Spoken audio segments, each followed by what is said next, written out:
तर आषाढी वारीसाठी संत सोपानकाका महाराजांच्या पालखीचे आज सासवडून पंढरपूरकडे प्रस्थान होईल। सोपानकाका यांच्या पालखीचा आजचा मुक्काम पांगरे गावात असेल। त्याआधी सोपानकाका महाराजांच्या पालखीचे अश्व जेजूरच्या खंडेरायाच्या दर्शनाला गेले होते।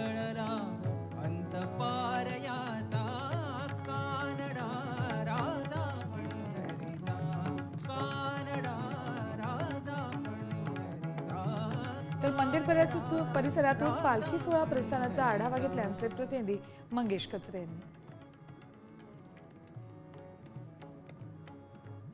संत ज्ञानेश्वर महाराजांचे बंधू सोपानकाका महाराजांच्या पालखीचे आज सासवडवरून पंढरपूरकडे प्रस्थान होत आहे। आपण या ठिकाणी पाहू शकता, मी सध्या सासवड येथील सोपानकाका मंदिरामध्ये आहे। या पालखी सोहळ्यासाठी राज्यभरातून लाखो भाविक हे सासवड नगरीमध्ये दाखल झालेले आहेत। कालपासून मंदिरामध्ये दर्शनासाठी भाविकांच्या रांगा लागलेल्या आहेत। आज सकाळपासूनच मंदिर परिसरामध्ये भजन आणि हरिपाठ हा सकाळपासून सुरू आहे। त्यातच पावसाच्या सरी बरसत असल्यामुळे वारकऱ्यांचा आनंद हा द्विगुणित होत आहे।